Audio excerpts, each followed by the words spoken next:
Welcome to the Living Artist Podcast. I'm your host, Preston M. Smith.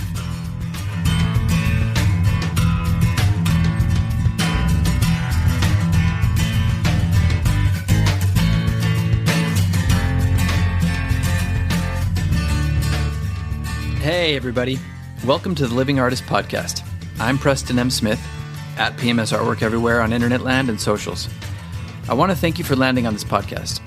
Whether you're a professional artist, just getting started in the art world, a collector of art, or just consider yourself a creative person, this podcast has something for you. I like to think of it as a fun way to rant and talk to other creative people about living the life of an artist, surviving and getting ahead in the art world, and enjoying your life. But most importantly, not waiting until you're dead to make it happen. All right, let's get started.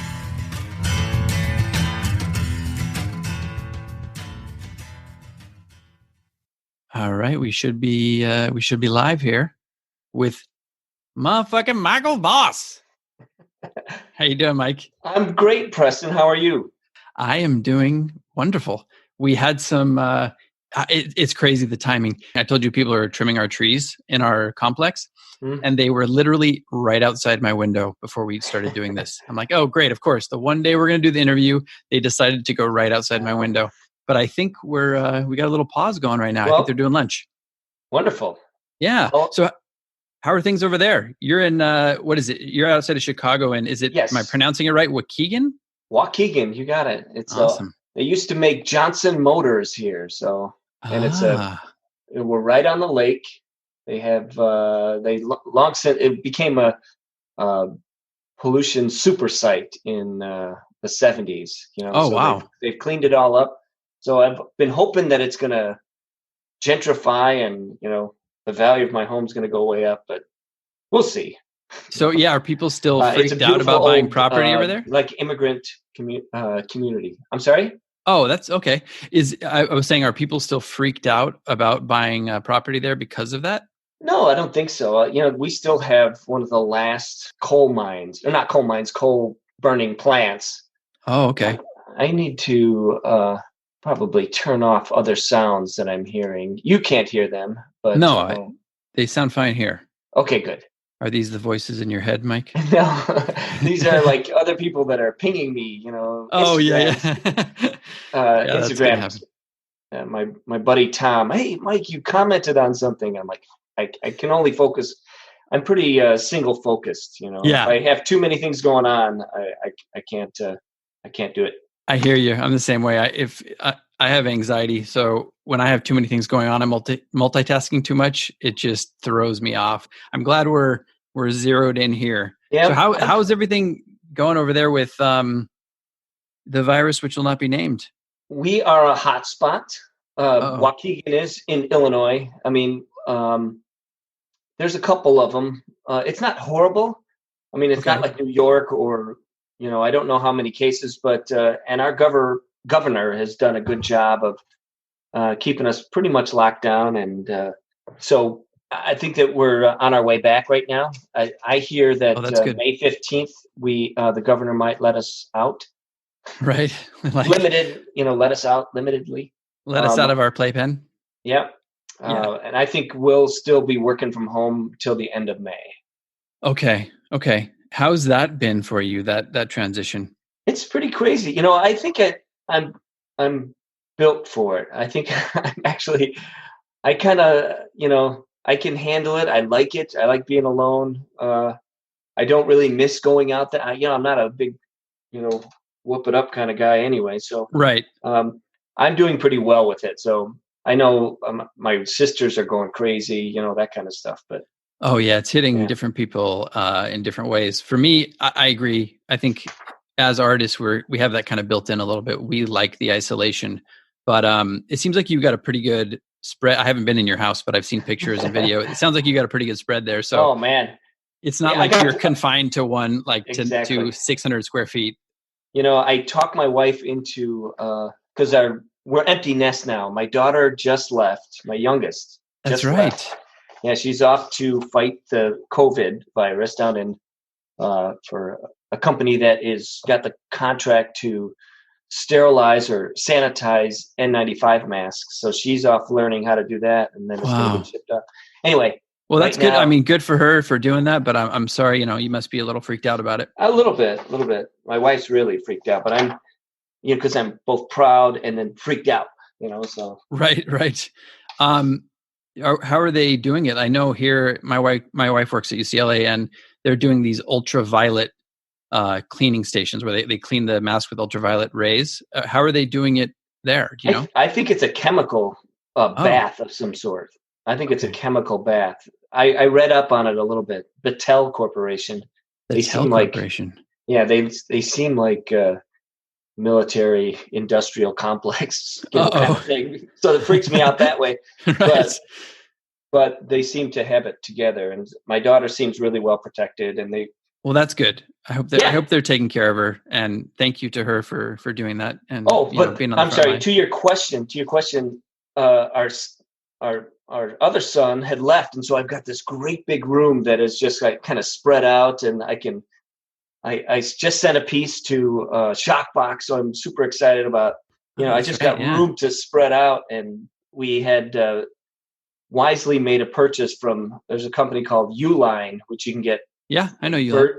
Virgin cardboard, unadulterated cardboard, and so I bought like this double, pane, or what would you call it? 2 sets of cardboard that it's double thick, I guess, and to protect the pieces. But they're huge, and so you got to 2-ply cardboard. Yes, 2-ply. Thank you. And to have the room to cut it without like taking over the entire living room is wonderful. Yeah.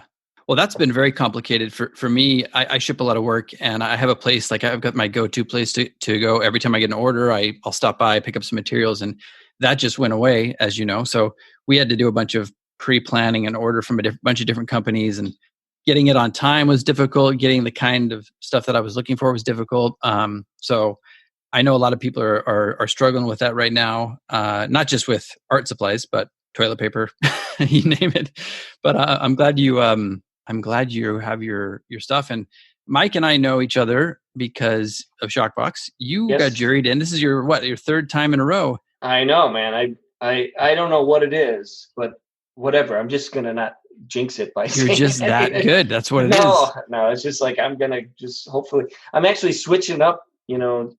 I don't know. I've got plenty of questions for you, but I'm excited about continuing down that vein, but also veering off in other directions. And so I'm worried about that, Yeah. What if they don't like that, Right. What if they don't like that veer over this direction? But I'm just going to go for it, Well, hey, you've gotten in 3 in a row, so you're bound to you're bound to get passed over one of these times, right? Yeah. So I look at that as a positive thing. And, I've been listening to the PMS Artwork podcast. So I'm like, nice. Just don't even worry about it. It's part of the process, but it hasn't very happened much. Yet, so. Oh yeah. I love it. I've gotten to the point where it's just like, I love rejections. I love when I get passed over. It just feeds me, not only does it feed the fire to keep doing it, but it's like, okay, I'm making progress. But so you not only did you get accepted to 3 Shockbox shows, but you were a grand prize winner. You were number 1. I am still undefeated intergalactic champion. I love it. I was trying to remember. Yeah, it was intergalactic. That's right. It was intergalactic. So, it's beyond this one small orb that we call home. I mean, this is intergalactic. This is intergalactic planetary. Yeah. That's right. You, I think it was the Sweep? Was that the piece that you submitted? I love that piece. I thought originally that was New York, but I'm assuming it's Chicago. Yeah, it's actually my back is facing the Art Institute downtown in Chicago.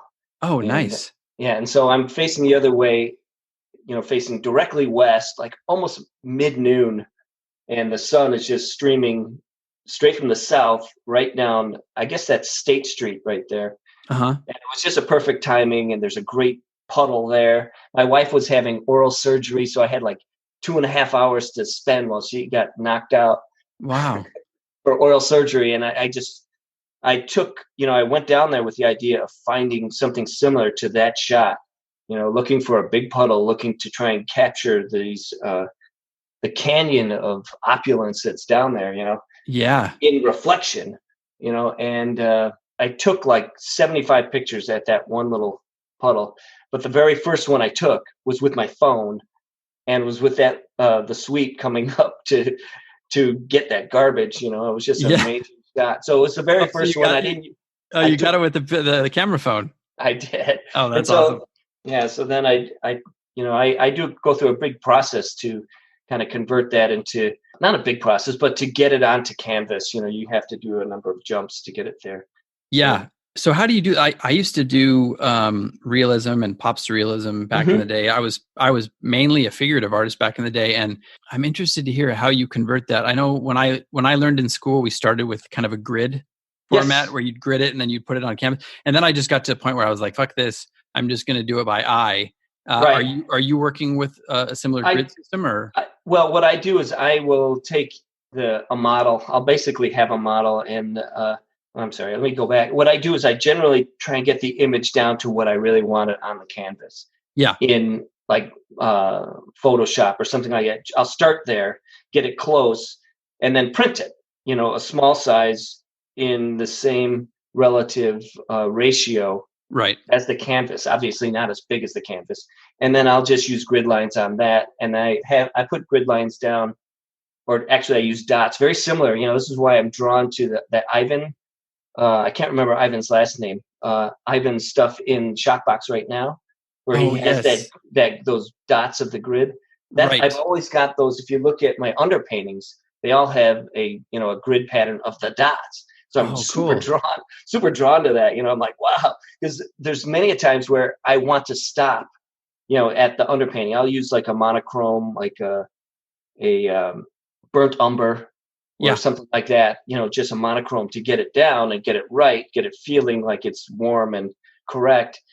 And, like you, I'm not drawing it on there in absolute precision, but I'll refer to the gridded model just to make sure that it's making sense as a composition. Right. No, that's great. I mean, that's a great way to, first of all, learn, but also to get accuracy. Because I had a little more leeway with mine when I was doing kind of pop surrealism, but would you categorize your stuff as photorealism? I don't know. I guess, yes. Because if it doesn't look right, then I hate it, Yeah. So until I'm, I won't let it off the canvas. I'm sorry, I won't let it off the easel until I don't hate it anymore. So, right. So basically, that's how I know when it's kind of done, because I'll fight with it. And I'll say, I want it to be done. I won't allow it off because I know myself. If I let it off the canvas, then it's going to get buried, and then I'm going to have projects everywhere. Oh yeah. And so I don't let them off. And so I have to have more space because I have to have more easels, because otherwise I won't have enough to work on, Right. So right now I've got five big easels up in my studio right now with different pieces. That's great motivation too, because you're like, well, I can't switch to the next one until I finish this one. It forces you to focus in, zero in on what you're working on. Yeah. Until I hate it less. Until I hate it less. Exactly. That's awesome. Well, do you ever get to a point where because there are different types of artists. There are artists who just never feel comfortable with a piece. They never feel like it's finished. Do you ever feel like you've got something that you are happy with? I do. I basically, I don't know. I just get to the point where I've invested enough. It's not investing time. It's more of, it's the next stroke. I watched there's an Andrew Wyeth, or maybe I can't remember one of the documentaries that's out there. There was one about, and I can't remember the reference, but basically he said, is the next stroke you're going to do going to make it better, or is it going to make it worse? Right. And so I get to the point where, I can still make it better. If I feel like I can still make it better, then I'll try. But then at some point I'm like, is the next one going to, I can't really see how I'm going to make it better. I feel pretty good and I don't hate it. So be done with it. Get it out. Get it off. Maybe this means it's done. Yes. Yeah. Well, and if you're working with abstract, obviously you can use the accident a little more. For example, if you put a stroke on there that you don't like, you can work with it, roll with it. It might change the overall feel of the abstract piece, but it's not going to necessarily ruin it. Whereas if you're working with photorealism, one bad stroke can kind of do you in a little bit. Yeah, they can. But I'm also trying to get better about not being so cautious with each stroke. I would love to Right. see gestural realism. If I could get that, that would be, I want to get to the point where it's like a dance with the thing and I could get it down as gesture, but still look like it's the soul of whatever you're trying to render. Yes. So, well, that's the next stage, I guess, yeah. right? Yeah. Well, I love what you do. I was looking you. at your website today. For anybody listening, it's mevoss.com, right? MEVOSS.com. Yeah. And I was going through there. I was really digging a lot of your stuff. I like the one of the raccoon in yes. I think that's a newer piece, right? 2019. It is a newer piece. You can get a deal on canvases. You get these horrible canvases from I don't know what's the I'm trying to think of the retail outlet that we use here, and I'm blanking at the moment. But I'm wondering if it's the same as the one we use here. Probably not. Probably not, but it's they're real religious. They're not open on Sundays. I can't think of the name of it.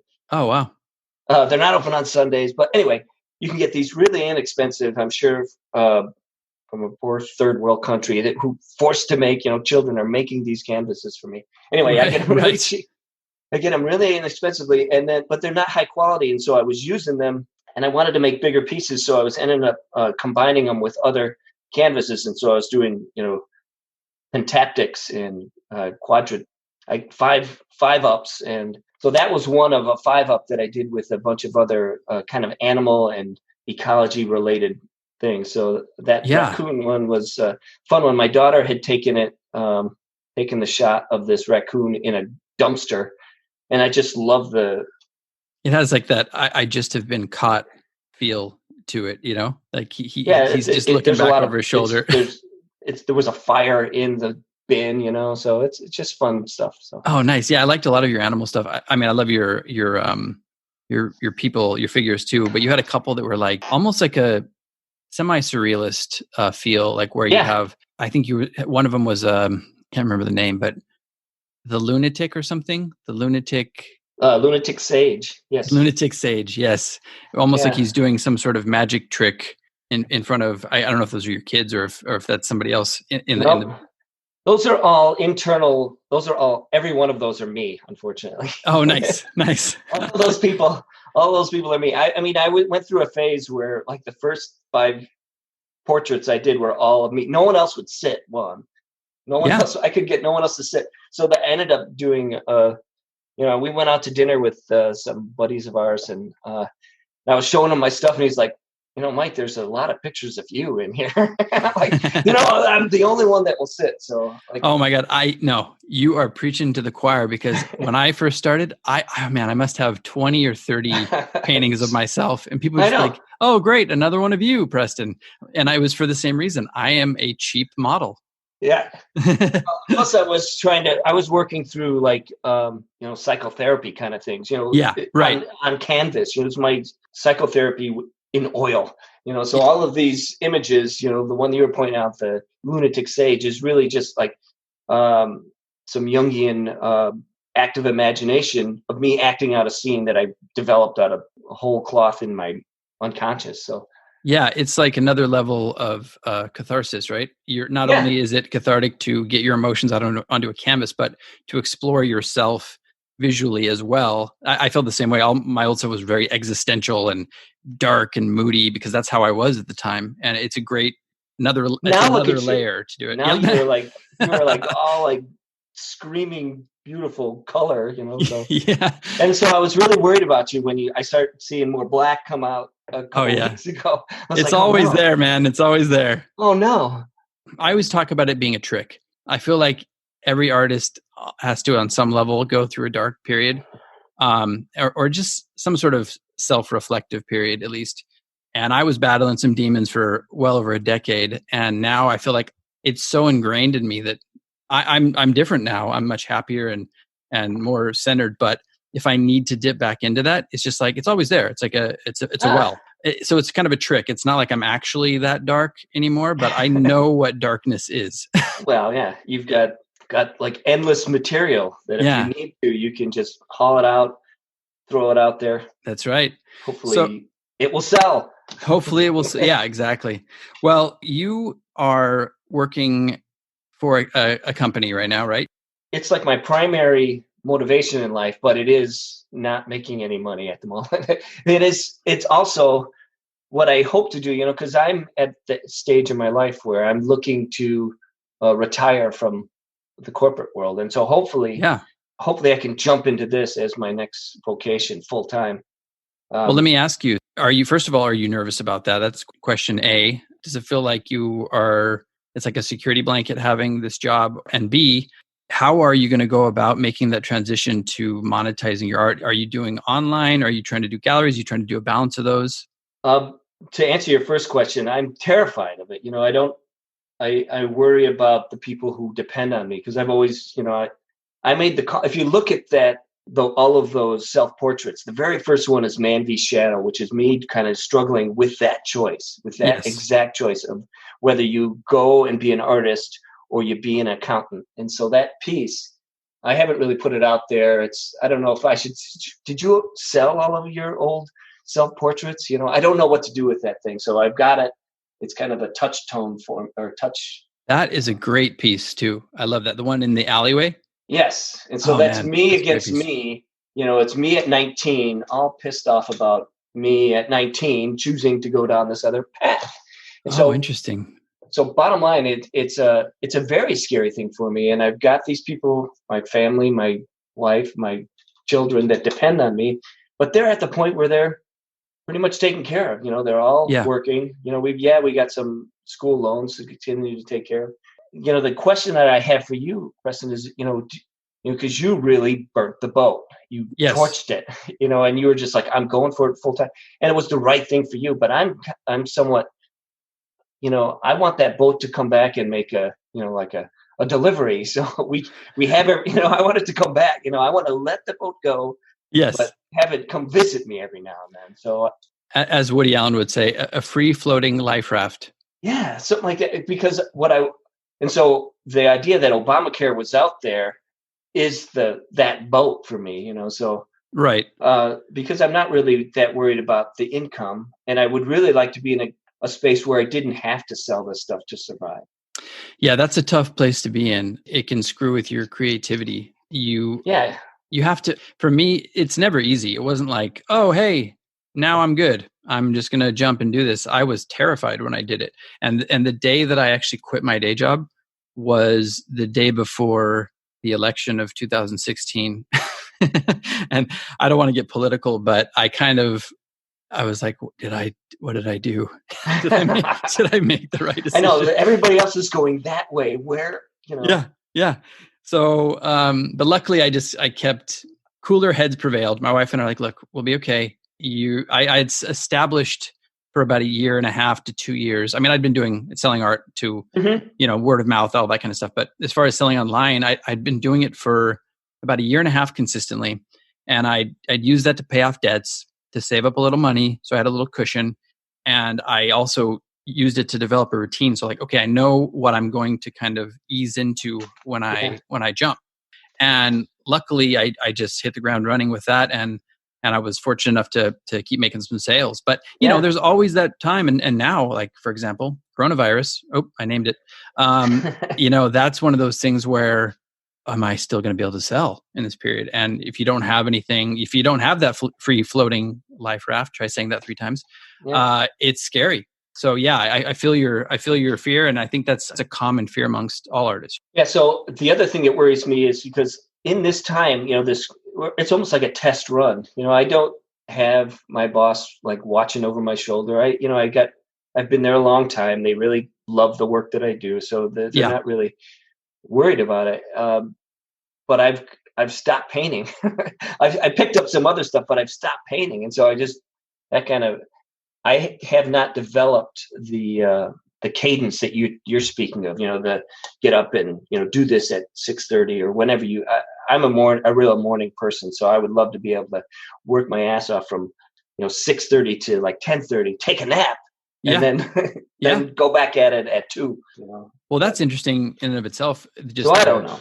For me, it was I was a night owl. I used to work. I waited tables, and I graduated from school, and I told myself I'm going to wait tables because I want to have a job that I hate enough to keep me motivated to jump. And it took me a long time to jump. But when I did, it was like transition. All of a sudden I'm getting up at, 6 a.m. with my wife and doing the day job. And then halfway through the day, when I've done all my marketing or my posting, these types of things, then I put on the other hat and create. So you kind of have to be a little bit of a jack of all trades these days. It seems like you are making that transition well. I see you doing stuff with Shockbox. I see you participating in the Zoom meetings. I see you on social media, really getting out there, because you didn't have Instagram for a while, right? Oh, I never had it. I mean, I'm telling you what, I keep saying it that Shockbox is doing it right. But what's happening is you guys have such a warm, welcoming little community out there. It's like, I should have I don't know what I'm doing. I should have an Instagram. I won this thing. I wept. Oh, nice. Because it's like exciting. It is exciting. But, I haven't done any of this stuff. So and I'm really good at it. And I've got a daughter who majored in marketing, and she's doing, she's like, Dad, you need to do this, this, this, and this, and, be nice to people. But, right. So she's coaching me through it. And so I've never done anything on Facebook or anything Yeah, but Instagram is really the medium. As far as being online that we need right now. And what I was impressed by with you was I saw the beginning. I saw the origin. We're going to get to your origin story, but your origin story on social media, I watched it evolve, and it was like I was expecting you to get on and post, like once every four weeks or something, and comment here and there. But you were like, no, I'm doing stories. I'm posting every day. I'm like taking video, and that was impressive. Kudos to you for that. Yeah. I have no idea what I'm doing. So I'm just, I look at what you guys do, and I'm trying to emulate that and trying to engage with your community. I mean, it has such a wonderful, if you look at my early artist statements, they were all searching for that community. We can get into origin story. I was in bands, my wife and I she's a wicked lead guitar player, and oh, nice. I'm a bass player, and so we'd written hundreds of songs, and that kind of started to fall apart because who wants to see a couple of 50-year-olds up on stage anymore? You never know. One. Yeah, it was good. The point is, we started to move away from it. Yeah. And I didn't have that outlet, and so I started to draw again in about 2008. And then I started looking for a place that'll teach me the fundamentals, because I have a minor in like advanced math, so I'm really kind of methodical from those perspectives. And so I'm like, well, what do you do? How do you learn how to draw? It's all making sense. Yeah, so it's very strong accounting and this other stuff, but also a very good left brain portion. I was an art major, and I went into accounting. So. That's interesting. And is that where? And then what's Sora? Can you tell us about Sora? That? Is this Bruno Cerdo, I believe? Yeah, Bruno started an atelier in Chicago, and about 2008. They were actually winding down. I think they had been going for a good 10 years or so. But he's a teacher at the Art Institute in Chicago, and he started his own thing. He rented a big loft on the near west side of Chicago, which is now just absolutely booming. But back then, you could get it for nothing. Right. So he started the School of Representational Art, which is, your old school Renaissance, 1800s kind of approach to. You start with cast drawing and formal figure drawing, and charcoal. Mm-hmm. And so he had a number of young people that were motivated. Ben Rathbone is another good guy. And I can't remember their handles, so I apologize. But they started the school, and so I talked to my boss and said, can I put in 10-hour days on the other days and then take Tuesdays off, because they were offering a summer thing on Tuesdays, and so I just started going to that and did that. And what I really hoped to get out of it was a bunch of contemporaries that would help us, write a manifesto that changes, that in 100 years they'll be like, yeah, then Mike met Preston, and then they started exchanging things, Right. That's what I really want to have happen, is that people will have critical commentary, and that we could develop a group of people that will look at something and say, this looks really good. And and actually feed off of each other to move our art forward. So, well, yeah. And sorry to pause you real quick. I think that's what every artist wants. They want to be part of some sort of movement or some sort of group. And that shout out to Mike Collins, the Shockbox Gallery owner, for anybody who doesn't know him.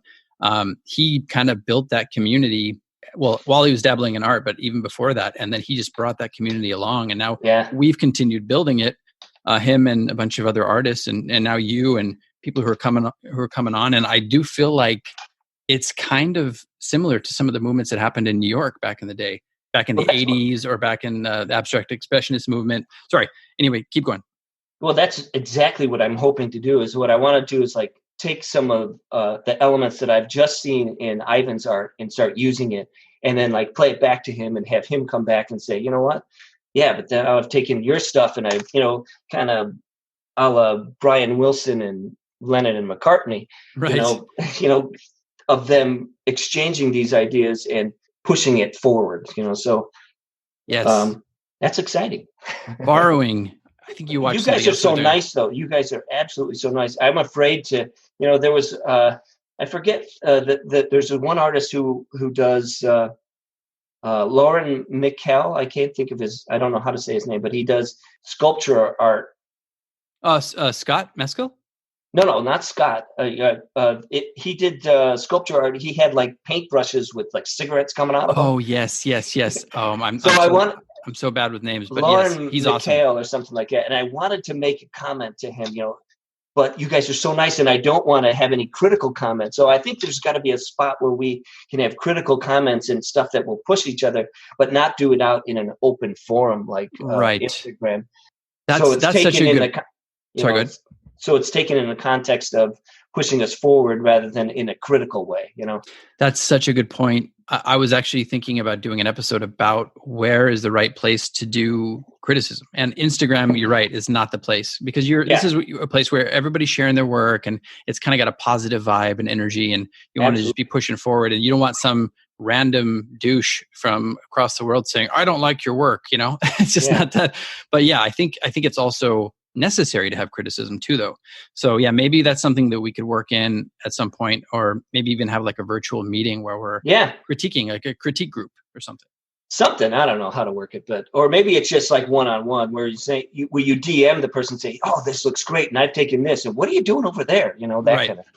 Yeah, that's a good idea. That's one of the things that you definitely need as you're growing, and even on any level as an artist, you need some professional criticism. Otherwise, if you're just hearing, oh, it's great, everything's great, maybe you're not going to achieve the growth that you want.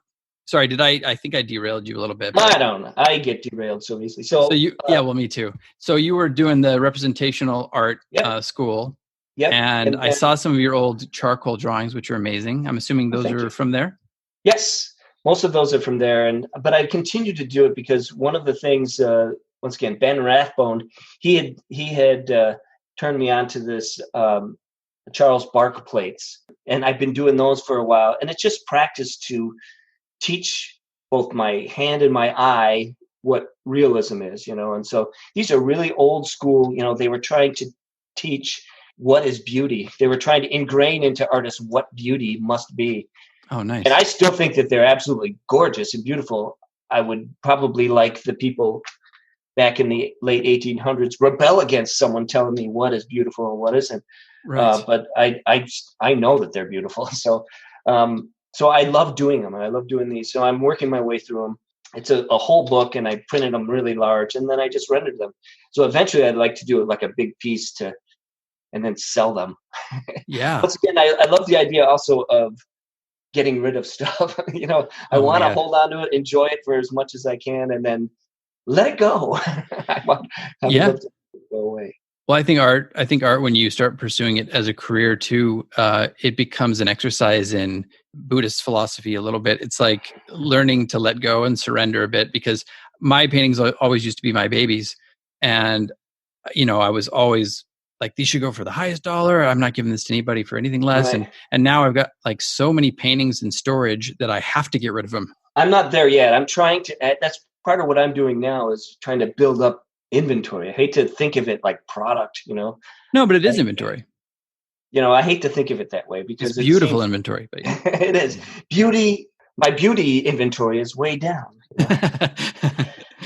It's just something that I think every artist has to deal with at some point. You hit that point where you're like, okay, I got to start moving some of these now. Yeah, you know I'm ready to let them go. I love them. I've enjoyed them, and they can go.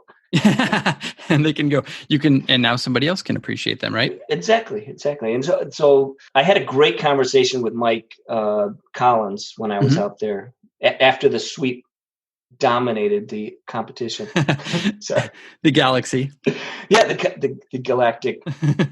And it was really about, you need to be able to offer things at various levels. So people that can't necessarily afford the sweep might be able to afford a piece of yours, and, bring people into the collecting process and the appreciation process. And so I started, I'd always wanted to get into printmaking. And if you look at my old graphite on black stuff, those I saw that. One-offs, and they're very difficult to do. But if I did it as a print, I could do 40 of them, and that, and then the price point, instead of being, several $100s, could be $100, and something that people could afford. And so I'm really excited about the prints, the etchings that I've been doing, and the mezzotints that I'm working on. Yeah. And you can also do a limited edition up the price point a little bit. Yeah. I think I've been a little bit lowball. The first piece, and plus the idea that Shockbox has a way into Artsy. I'm glad about that. I don't know if you've sold much on Artsy. It's funny. Artsy's been one of the few platforms that I haven't figured out yet. I mean, I figured it out as far as putting my work up there, but I haven't clicked with collectors on there. Yeah. It's just like that. Each one seems to have its little niche, Well, it seems like you do a wonderful job of figuring out what works on each of these different channels. And so hopefully I'll hit you up on some advice on that stuff going forward. But I'm not ready for that yet. Anytime. I'm in the generation of content mode right now. See, but you're doing it right, though, because so many young artists now are just putting out stuff. Like they have 3 pieces and they put it out and then they have nothing left. It's like, well, create some work first, develop a voice, have some inventory, beautiful inventory, and then start working on selling it. So I admire that. You're doing it right. Oh, good. I have no idea what I'm doing, but I'm excited about it.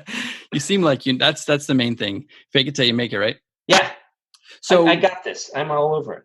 You do. And like, you seem like you've been doing it for ages. I mean, your work is very, very strong. You have been doing it since 2008, right? Right. I have been, but it's been like 1 or 2 big pieces a year. Okay. And I started with graphite on black, and it was a wonderful experience. I generated like 50 of these things, 50 different images. And it's all, I don't know if you're ever familiar with the technique, but it's basically pencil on black paper.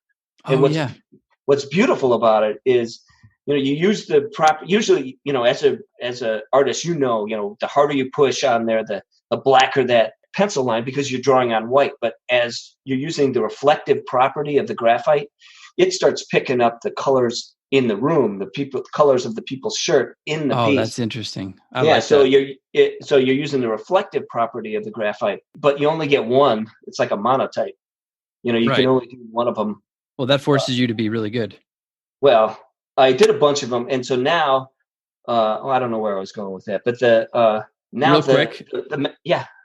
We got to take a pause because we're going to get cut off here in a minute. But let me get back to you 1 second here.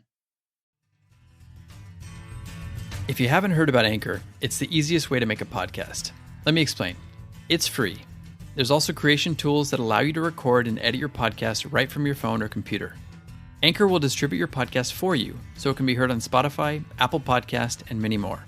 You can make money from your podcast with no minimum listenership.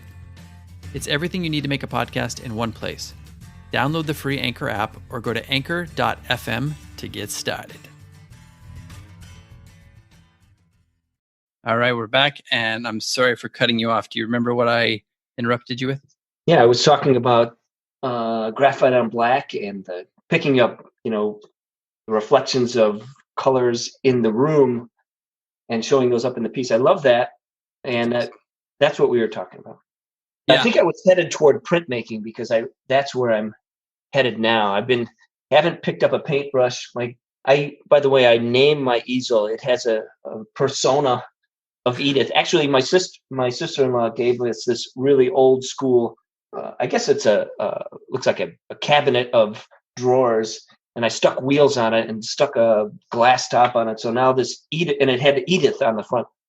Oh, nice. And so she holds all my, she cradles my my brushes, and she has not been touched since I dominated the intergalactic. Oh no, this is highly illogical, Mike. I know she's sitting there. No, but I've been doing some great work in mezzotint, so I'm super excited. Took another class. It's like I worry that I'm going off in too many directions, Preston. So no, I think it's cool. And for anybody who doesn't know Mike's work, look at it's at Man V Shadow, right, on Instagram. Yes, at Man V Shadow. So it's man versus your internal subconscious mind. Preston. I love it, and I wanted to get into that too. But you can check out his some of his stories and some of his in the process of just what you're talking about right now. I'm learning a lot because I've never actually done that myself. I did like etchings and woodcuts and stuff like that in school, but I never really got into it in depth. I'm interested in seeing your process. Well, I'm just once again I'm learning, but I think I have a good wealth of imagery that I want to render. I did like 60 different graphite on black images, and so I've got all of this stuff that I'd love to put into print, and it's really targeted at that black versus white, or the graphite versus black. You can get such a shine, such a bright off a reflected light that, like a print, just that harsh contrast is just compelling to me. So I'm excited about that. And now I'm working on mezzotints, which you can get some blacks that, and I refer to this, I'm sure you're going to hit me up on the God black, the black that is so black that it will envelop you and draw you in there. So by the way, really great name for a band too. God Black. God Black. I know. I don't wear just black. It's God Black. I wear God Black. That's awesome. So I don't know. My wife talks about, I believe there's an artist that has patented this other black, that is so black that you can't even photograph it. It like grabs it's like a black hole kind of black. Anyway. Oh, wow. It's a pigment, and I haven't had any of that, but I'm trying to find some of that for my mezzotints. You mean this artist manufactures their own? Yes. And then, but then is it God? It's not. It's because people were like, you can't patent your own black, and so right. He's like, watch me. It's just like I was talking to Leah Perino about her fonts. Like, she sells her fonts. Why not just sell your own tint? I want that. I want to use some of her fonts in some of this stuff. So I'm excited about that.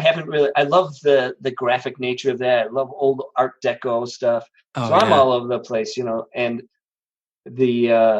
that's a good thing, though. I mean, being all over the place is just another way of saying that you're passionate about a lot of things. And I think that's essential as an artist, but also I feel like so many people right now, they get bored so easily. And I think, how can you be bored? There's so much to be interested in. Yeah. I'm glad to hear that you're all over the place. Yeah. You have to, I started interacting. I hadn't talked much with Scott. Is it Scott Mill Designs? Scott Meskel? Meskel, yes. Yeah. Meskel Designs. I hadn't spoken much with him, but I've been interacting with him lately about what he's reading, Oh, yeah. And I'm really excited about that because I'm like, okay, well, my wife's parents were they were professors out at Northern Illinois. And so they had this great old library of literature and old psychological books from the 40s, 50s, and just in the developmental stage. So all of these seminal kind of texts we have access to, and I'm like, oh man, this is really well written. I've never heard it written this way. Oh, that's amazing. Yeah, that's so cool. My dad raised me that way too. He was he was a writer in his spare time. He wrote a few novels, and he actually won a Hemingway contest, but he kind of instilled in me the power of books and the written word. And I dabbled. I wrote a couple books myself, which never went anywhere, but hey, maybe sometime down the road. Well, put them out there. Reading. Yeah, I know they're out there. Nobody knows where they are. I was all over the place too. I didn't really know how at the time how to market them. So I was like, they're out there. If somebody wants to discover them, they can. Well, you know what? I bet you could go back there and you're going to find a shit ton. Sorry. I remember I've heard on enough of your guests, you can swear here. You Oh, can we get a can swear shit ton here. I of recommend it. content that's in those your old manuscripts or in my old graphite on black, just going back that and going and taking those ideas now, given your capabilities and what you're interested in, and using them there. No, that's great. I've done that before where I've looked back at old books and been like, because after a while you forget about them and you're like, is this even any good? And then every once in a while I'll look back at I used to read a lot of Bukowski and I kind of write poetry similar to him. And I found a couple of pieces that I was like, oh wow, these are actually really good. And it sparked some new pieces from me. So yeah, it's always good to revisit what you were going through at the time. Well, I love to see not only the written word, because it gets dated pretty, as you're pointing out, it gets kind of dated. I was reading, I found in this library, 18th century English romantic poetry. Oh, nice. No. It is the most droll. That was a sarcastic nice. Yeah, it was brutal. You can't even tolerate it. It is so flowery and what have you. But what was really cool was what the historical context around what they were thinking. It was right after both the French and American revolutions, and so they were here are all these artists at that time were like, look at what man can do. We are we're finally getting democratic kind of capabilities away from monarchies and what have you. And so they just were. What was really interesting to me is the discussion of what was possible in human development at that time. But the art, I couldn't. It's unbearable. Oh yeah, I mean it's just changed so much. Right, I mean, it's unbearable for our modern eyes and minds. Yeah, for me, once I read Bukowski, it was hard to go back because it was just writing from the gut and mainly the drunken gut. I fell in love with it. And now when I read other poets, I'm like, okay. I mean, I can appreciate it, but he just has a special place in my heart. So I wanted to ask you, you have a big family, right? I do. 8 other siblings? That's correct. Well, I mean, they're not all still around, but my brother and I are the babies of this group. And so we were raised somewhat by siblings because mom was working. So it's well, and when you have that many siblings, it's like it's got to happen a little bit. Well, but you get a course in humility, and you get a course in like other people's music. So I still listen to stuff that like my friends are all. I'm 58, and so I'm grown up in the 70s, and so I love all Led Zeppelin and stuff like that. But I also love Joni Mitchell and all these things that my sister just would crank up all day long until mom got home. Right. So I just love old Joni Mitchell stuff, and I'm like, I rediscovered it. I'm like, oh man, she used to just play that to death. And but now I really appreciate it. So great era for cinema and for music. Yeah. But so how did that shape your art at all, or your perspective, being having that many siblings? I think it made the decision for me, because as I left for college, I was, my brothers and sisters didn't really get to go. My younger brother did. He and I are the only college graduates from that whole group. Oh, wow. And it's just because I don't think they ever thought it was in the realm of possibility. But what it did for me was it made me make the call to go into accounting rather than into art, because I wanted to have kids. I really wanted to have kids, and I've had, 3 beautiful children, and we, in my second marriage, we have another beautiful child. And so they're all done and they're all grown up and they're great humans. And so I think we did it right. I'm really happy about it. Yeah, it sounds like it. That's part of the reason why I haven't had kids. I hope my wife is not listening. She's been ready for a while, and I'm like, I got to make sure I can take care of myself first. I know I can now, but it's just like, you got to pull the trigger at some point, Well, it's never the exact right time. Well, you got to make sure that you want, and plus, my kids, none of them want to have it. And so the one of the goals of mine was, because I had a really good, my father-in-law was a really great guy, and he really accepted me into the family and stuff like that. What I wanted to be was like him, so the idea of being a great grandpa, I know I'd be a great grandpa. Yeah. But none of them none of them are going to have kids. None of them. Oh, wow. Well, but they're pretty young still, right? Yeah, they are. Well, 30. My eldest is just turning 30 next month. So she's going through tribulation, but. Okay. Well, if you remember that time, I'm sure you do. I changed so much, and it could be like next week. You know what? I decided I want to have kids. Well, it's funny because I compare. I remember when I had my first. My wife had my first. When we had our first, I was 28, and she's now 30. And I was telling her today that my dad had 9. Wow. My mother had 9 by the time she was 29. And I'm like, holy crap. So it's a different time. So maybe it's better that we don't have so many. But anyway. That's crazy. I can't even imagine. I have one brother, and that sometimes seemed like a lot. Too much. It's too much. You know what I mean? So we were kind of I got started in art because I really wanted. I was an art major, and I switched out of it, but I kept loving it. But do you remember those? I don't know if you ever saw them, but there'd be like a little advertisement in the back of a comics magazine or a Mad magazine. Oh yeah, of course. That draw this parrot or draw this pirate, and if you drew it, they'd come out and then they'd try to sell you this whole course in art. And my mom, really couldn't afford it, so I really wanted to draw a pirate, and I drew this pirate. It was a brilliant thing, and we couldn't afford it. But then I went into I was an art major because of that. Because the guy was like, "Oh, you should see the things I have to look at every day and try to sell people. And this is a really good one." And I believed him, and I think it probably was a good one, but I don't know. I wish I still had that image. Yeah.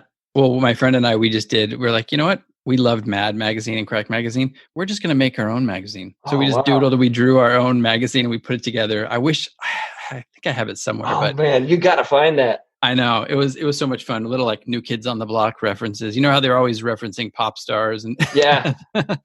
But okay, so I wanted to do something with you before these tree trimmers come up in our business again. You sent me a bunch of really cool brain dump topics. Oh, good. And I wanted to do a quick rapid fire with you with some of these. And what I'm going to do is I'm just going to spin the wheel. And I'm going to find something that I was interested in hearing more about. My first artist statement. Yeah.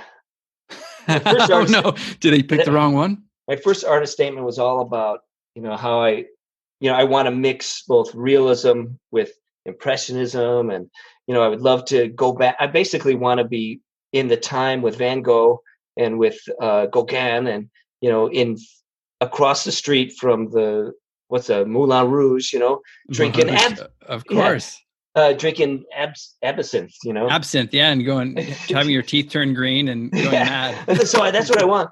But I kind of got that with, so it's like my first artist statement is happening right now with the community that I'm receiving from Shockbox, Oh, awesome. We haven't done the critical stuff yet. So that's what I hope we get out of that, is that we'll find a forum where we can converse about this stuff and push each other.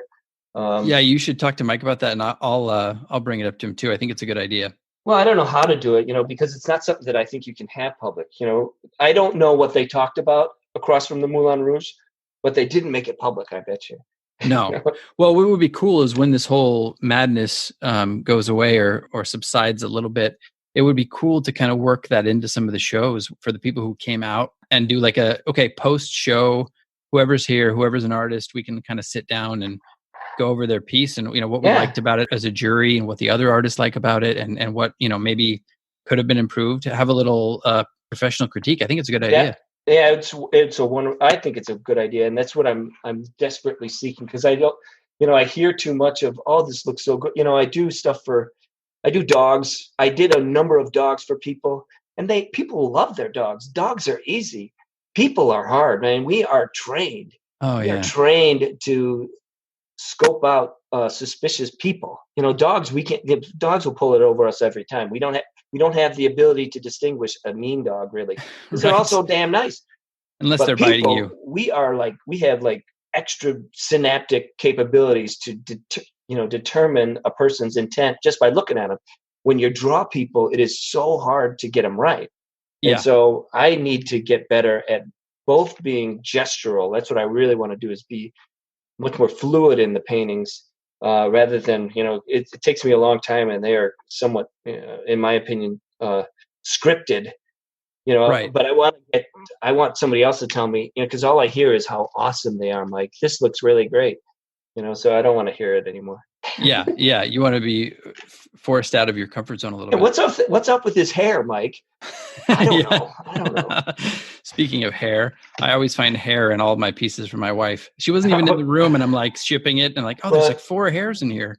I read the 50 Secrets of Magic Craftsmanship by Dali.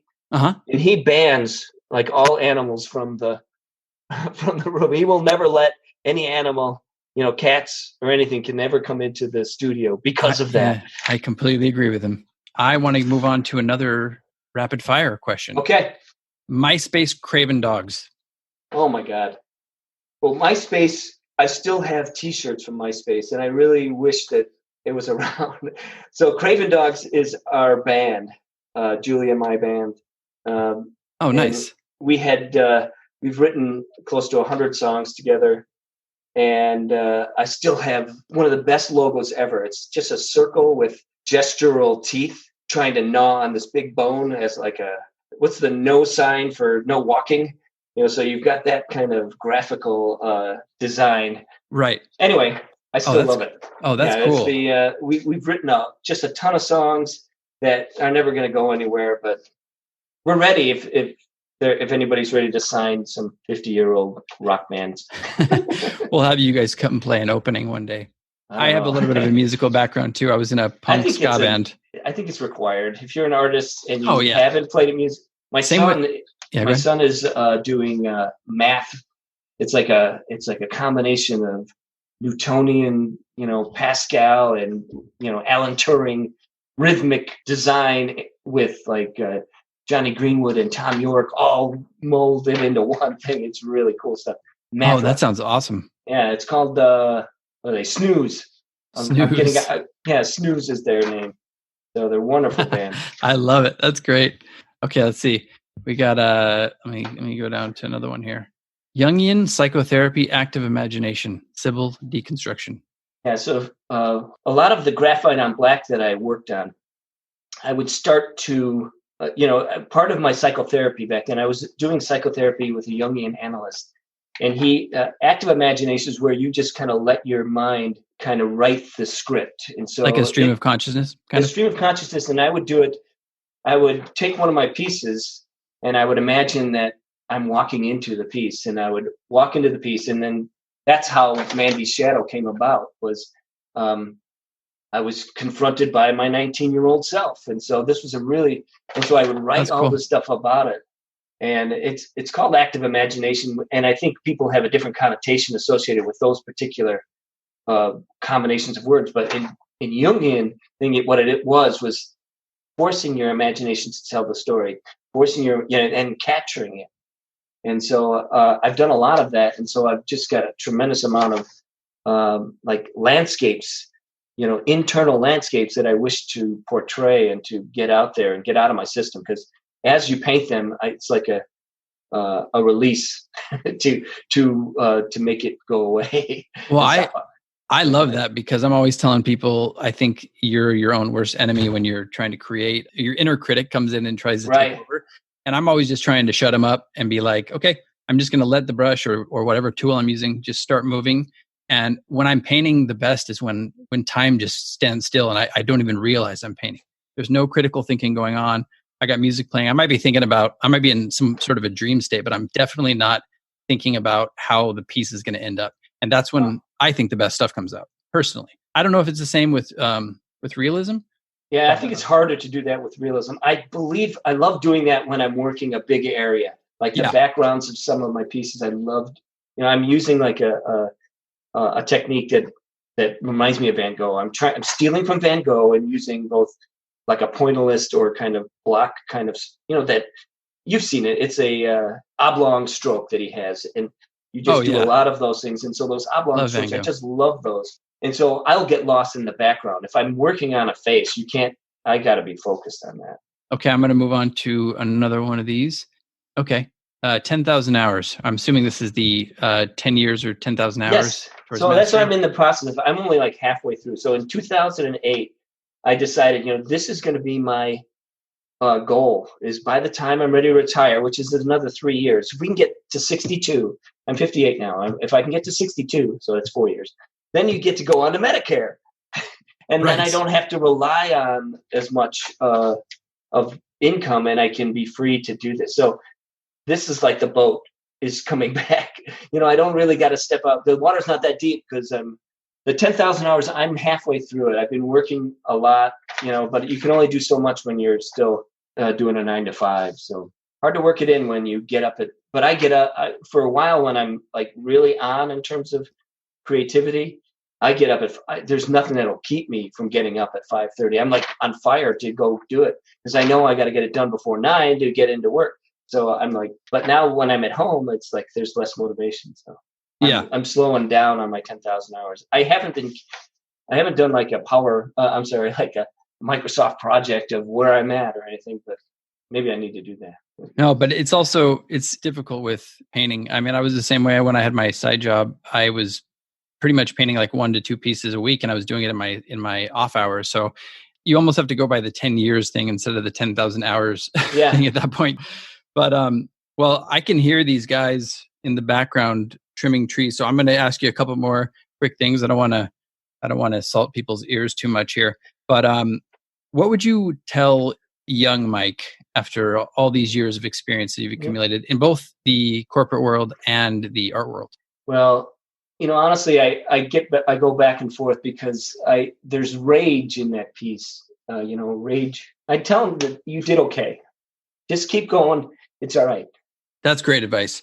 Keep going because you're gonna make your call and you're gonna try to do things that I don't know that I would change too much because I have lovely children and although I would love to have been right out of school, going for it, I don't think that's me. I think there's people like you, Preston, that can have the courage to burn the boat. I don't think that's me. So I think everybody's got to make their own choice, and I honestly believe I did the right thing because I feel like I'm like hitting my renaissance right now. So I can't complain about it. No, that's great. And just being at peace with your choices too. And the great thing about art is it's not like being an athlete where you peak at 35 or something. You can do art into your 90s, or beyond. So you still have a whole huge career ahead of you. You know what I mean? Well, cool. Yeah. See, there you go. No, it's true though. It's very true. Now, all my favorite artists were painting into their 90s. The ones who didn't drink themselves to death. Well, that's I'm still drinking, and so I'm and I love that joke. I wanted to have such a good punchline for you on that. You had a piece that was out there. What was it? 2 artists go into a bar, and I wanted to have a perfect joke for that. Oh yeah. 2 artists go into the bar, and the abstract painter wants 2 shots and a beer, but orders a water. So that was you. And then well, it depends on what era you're talking about. Yes. In the past, it would have been like two painters walk into a bar and they never come out. That was pretty much how it was. Yeah, I don't. Well, we're not going to do that. So I'm still, but I've never really had a big issue with it. So, but I can't get up in the morning, so that's why I would like to cut back. Yeah. It's as long as you have achieved some sort of balance, it's completely fine. I have a drink from time to time, but now I just find myself like, if I drink too much, I'm talking even 3 beers or something, I know I'm not going to get up early in the morning. I'm not going to work out. I'm not going to get started with my day. So it's just easier to not do it for me. Yep. But okay, a couple more things. First of all, I think we talked about this a little bit, but where do you see yourself in 5 years with your art or in life in general? In 5 years, I'll be off my corporate job. I'll be 100% artist. I'll be traveling to Milan to sell my prints at the Mezzotint conference. I'll be that's what I hope. Yes.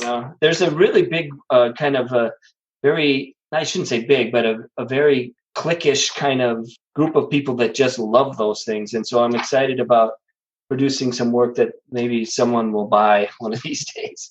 I'm excited about that. Oh, yeah. So that's where I'm hoping that'll go. And I really see those things as being kind of a way to support myself.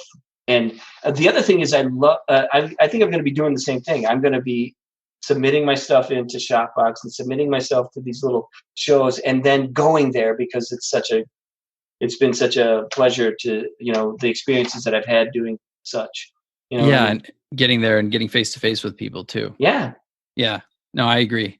Well, that's cool. And I don't see any reason why you couldn't get these. You can move these prints. If they're a hot commodity, you can definitely, I know people who make a living selling prints. Well, yeah. So Fine Art Prints, that's where I'm at. There's like a little gallery north of you guys too that I'm interested. I just saw them out there, so I want to go submit stuff to that. So that's what I see myself doing is continuing to do this. Julie is, my wife Julie and I rock the plates. Are you familiar with mezzotint rocking? I'm not actually. What it is you take the copper plate and you have this 85 per inch toothed device and you rock it back and forth. And it is. You mentioned it. I forget who you were talking to. Probably Kim Schwank, where you meditate about meditating. Oh yeah, I don't meditate, but maybe Leah. Mezzotint, yeah, perhaps. The mezzotint rocking is a form of meditation, and it's a workout while you're doing it because you rock these plates for 24 hours before you can start to draw on them. So, oh wow. And what you're doing is you're pulling the copper up into little tiny peaks. And you have to do it in so many different directions in order to do that. And then you smash them down and shine them up where you want the white. It's a great process for me anyway, because I love doing these little intricate kind of difficult processes. So. Okay, cool. Well, that's awesome. Where we talked about this too a little bit, but where can people find you on the interwebs? Well, I've recently gone to Facebook, but I hate doing that. I'm not going to I'm going to kill that. So I'm going to just stick with Man v Shadow. It's at MANVSHADOW. Man versus his shadow on Instagram. And then you've got M.E. Voss, Michael Edward Voss, mevoss.com.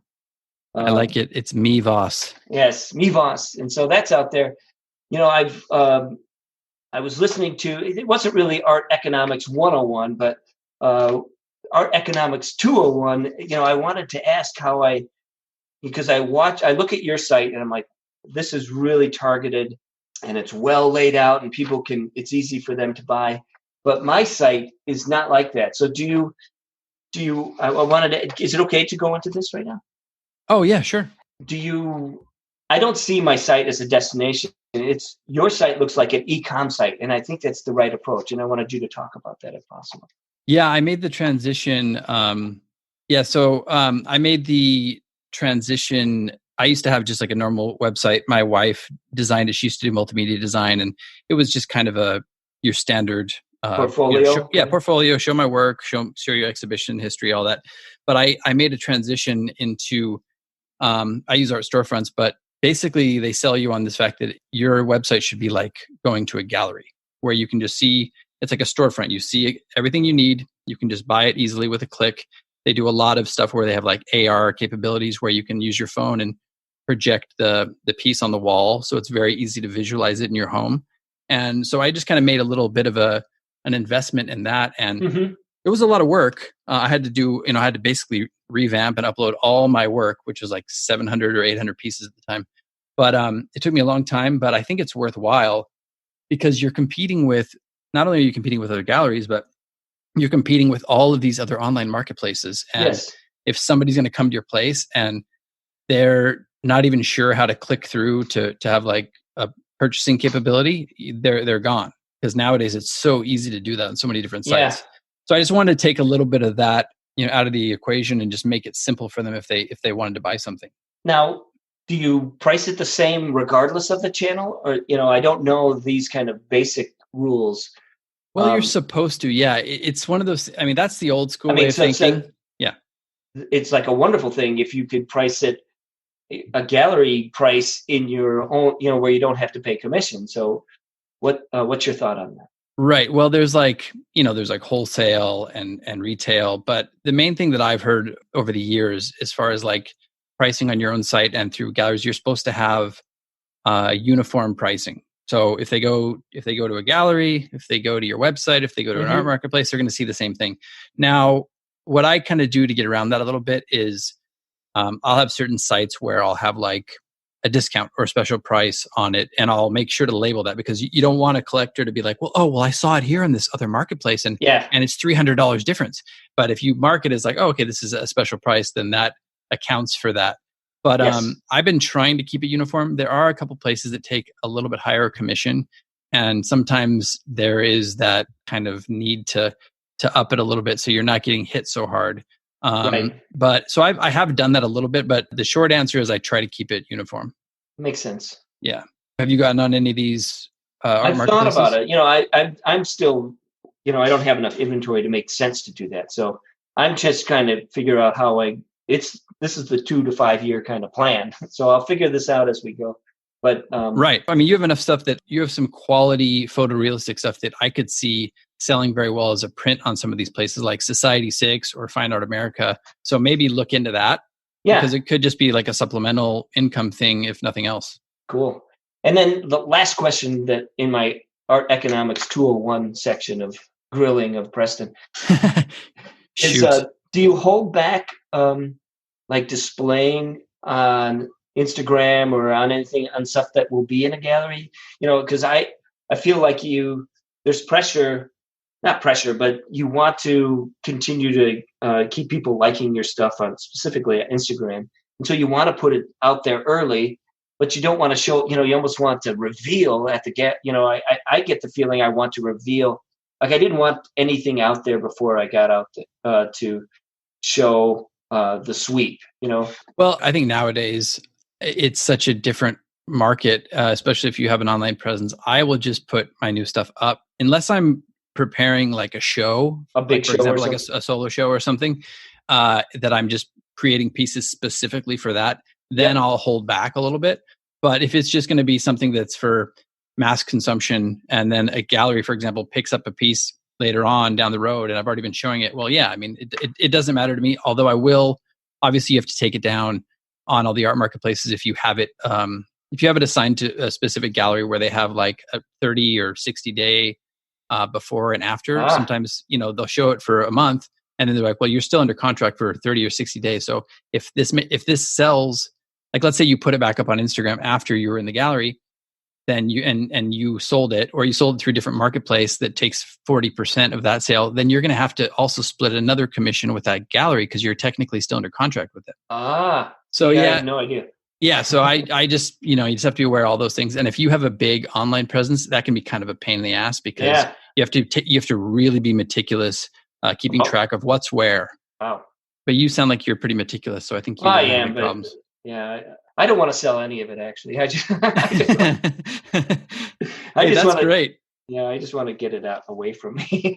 Right. Well, that's also nice though, because it keeps it pure. I mean, I think I've been able to keep it a little pure and do a little balance between putting it out there for consumption and also sticking to what I love. But I think that's one of the major problems facing a lot of young artists nowadays, because the first thing they're starting to see is social media, right? Even before they're an artist. So they're already kind of getting into that game of, okay, this is how you market your artwork. And they really don't even know who they are yet. And I think it does kind of compromise quality sometimes, not with everybody, but with quite a few people. So I think you're doing it right, and you probably, ironically, have a higher chance of selling stuff that way anyway, because you're not so. It's the mango. The what? There's an old Saturday Night Live skit where Mango. Mango. He looks at the camera and it's like begs them to come get you, but then as they look, he turns away. Right. Exactly. Yeah. No, it's the same. Anybody who's ever gotten a relationship, it's always been when they weren't looking, or anybody who books, an audition or they book a role without getting a call back, even it's because they were like hungover. They didn't care about it. It seems to be that way. I don't know why that is, but whenever you're forcing something, people don't seem to be in the market to buy it. Well, Preston, I really, really, really appreciate you having me on. I really enjoyed it. Yeah, it was a lot of fun. Do you have any more questions for me, or what's the next step? I think we're good. I think we just hang up on each other. Oh, no, I'm kidding. No, I had a couple. I was going to do a little rapid fire, but it sounds like these guys are getting closer to us. So maybe we should save it for round 2. What do you think? That'd be great. Okay, cool. 5 years when I'm in Milan. You can get me in Milan. When you're making a living selling your prints, that'll be awesome. But good luck to you. I'm excited to have you we're excited to have you in the upcoming show at Shopbox. Oh, I shipped it. Nice. So I'm excited. So, okay, cool. Well, I can't wait to see it in person. And next time you come in person, we'll have to talk because I think I missed you at the other one. Yep. Well, we were kind of scared to hang around. We're from the Midwest. We don't know nothing. So. Well, next time, don't be scared. Hang around. All right. We will. All right. Awesome, Michael. Thanks so much for coming on. Thank you for having me, Preston. You bet. We'll talk soon. Bye-bye. Bye.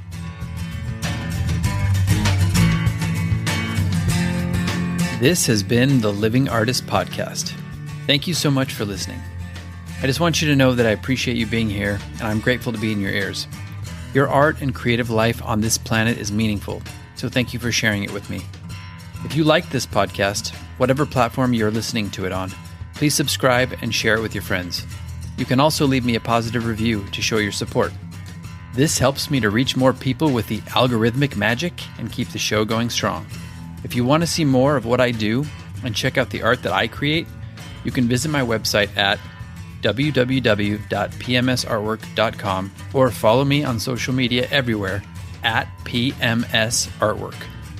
That's it for now. See you back here next time.